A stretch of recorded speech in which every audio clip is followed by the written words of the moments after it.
Hi everyone and welcome back. இன்றைக்கி tiffin மெனுவில் பார்த்தீங்கன்னா புழுங்கல் அரிசி யூஸ் பண்ணி ஒரு ஆவியில் வேக வச்ச கொழுக்கட்டை அண்ட் அதுக்கப்புறமா வந்துட்டு அதுக்கு தொட்டுக்கிறதுக்கு கத்திரிக்காய் கொத்து ரொம்பவே சிம்பிள் அண்ட் ஈஸியான மெத்தடில் எப்படி பண்ணுறதுன்னு பார்க்கலாம். ஃபஸ்ட்டு புழுங்கல் அரிசி கொழுக்கட்டை பண்ணுறதுக்கு நான் 1 கப் புழுங்கல் அரிசியை வந்துட்டு 2 மணி நேரத்துக்கு நல்லா அலம்பிட்டு ஊற வச்சுருந்தேன். இப்போ தண்ணியை வந்துட்டு சுத்தமாக வடித்து எடுத்துக்கலாம். நல்லா வாஷ் பண்ணி தண்ணியெல்லாம் சுத்தமாக வடித்ததுக்கப்புறமா இதை ஒரு மிக்ஸி ஜாருக்கு மாற்றிக்கிறேன்.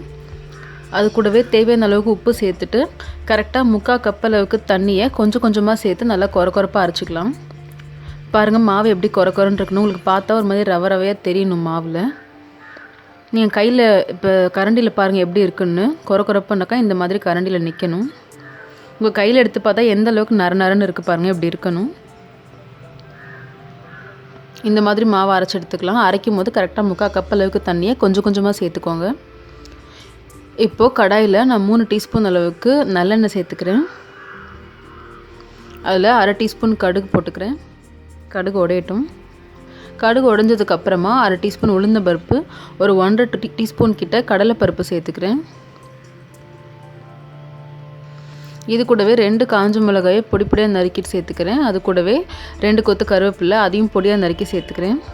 சேர்த்து ஒரு வாட்டி இந்த எண்ணெயில் நல்லா கலந்துடலாம்.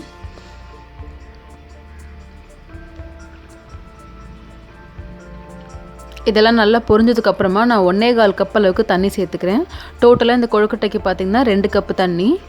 3/4 கப்பு அரைக்கும் போது 1.25 கப்பு வந்துட்டு இந்த மாதிரி குக் பண்ணும்போது சேர்த்துக்கணும். இந்த தண்ணியை சேர்த்த உடனேயே நம்ம அரைச்சி வச்சுருக்க மாவு சேர்த்துக்கலாம். சேர்த்துட்டு நல்லா கலந்து விட்டுக்கலாம். இது வந்துட்டு நீங்கள் உடனே ஃபாஸ்ட்டாக கலக்க ஆரம்பிச்சோன்னே இல்லைனாக்கா அடியில் வந்துட்டு கட்டி பிடிச்சிரும். ஸோ இதுலேருந்து இதை வந்துட்டு கை விடாமல் கிண்டிக்கிட்டே இருக்கணும். இதில் உப்பு பார்த்துட்டு உங்களுக்கு உப்பு தேவைன்னாக்கா இன்னும் கூட கொஞ்சம் உப்பு போட்டு நல்லா கலந்து விட்டுக்கிட்டே இருங்க. இப்போ பார்த்தீங்கன்னா நான் கலந்து விட்டுக்கிட்டே இருந்தேன். கொஞ்சம் நேரத்துலேயே வந்துட்டு இந்த தண்ணியெல்லாம் நல்லா அப்சர்வ் பண்ணி பாத்திரத்துலேருந்து ஒட்டாமல் வர்றதுக்கு ஆரம்பிச்சிருச்சு. ஸோ ஒரு ஸ்டேஜில் பார்த்தீங்கன்னா இந்த மாதிரி பந்து மாதிரி வரும். சுத்தமாக எல்லாம் வந்துட்டு பேன்லேருந்து சுத்தமாக வெளியே வந்துடும். இந்த மாதிரி பந்து மாதிரி வரும்போது அடுப்பை ஆஃப் பண்ணி இதை நல்லா கொஞ்சம் நேரத்துக்கு ஆற வச்சுக்கலாம்.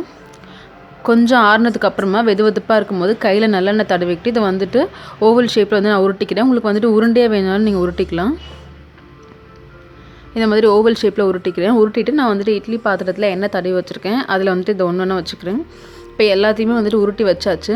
இதை வந்துட்டு ஒரு 10லேருந்து 12 நிமிஷத்துக்கு வேக வச்சுட்டு ஒரு 5 நிமிஷம் ரெஸ்டிங் டைம் கொடுத்து அதுக்கப்புறமா எடுக்கணும். இப்போது இது வேகத்துக்குள்ளே இதுக்கு தொட்டுக்கிறதுக்கு கத்திரிக்காய் கொத்து பண்ணிடலாம். இந்த ஈஸியான கத்திரிக்காய் கொத்து பண்ணுறதுக்கு நான் 1/4 கப் அளவுக்கு பாசிப்பருப்பை நல்லா கழுவிட்டு ஒரு 10 நிமிஷம் ஊற வச்சுருக்கேன்.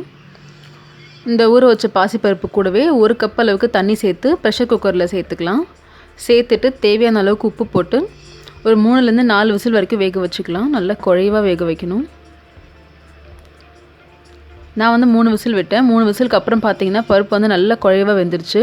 ஒரு விஸ்கர் இல்லைனா மேஷர் யூஸ் பண்ணி இதை நல்லா வந்துட்டு நல்லா மசிச்சுக்கோங்க. இதை நல்லா குழைவாக வர்ற மாதிரி. இப்போ தனியாக எடுத்து வச்சுட்டு கடாயில் வந்துட்டு நான் ஒரு 3 டீஸ்பூன் எண்ணெய் விட்டுருக்கேன்.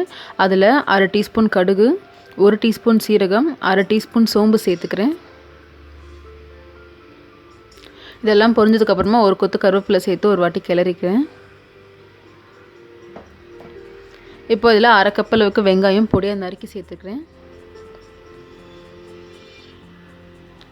வெங்காயத்தை ஒரு வாட்டி கலந்து விட்டுட்டு அதில் 2 பச்சை மிளகாய் சேர்த்துக்கிறேன். சேர்த்து ஒரு வாட்டி நல்லா கலந்துடலாம்.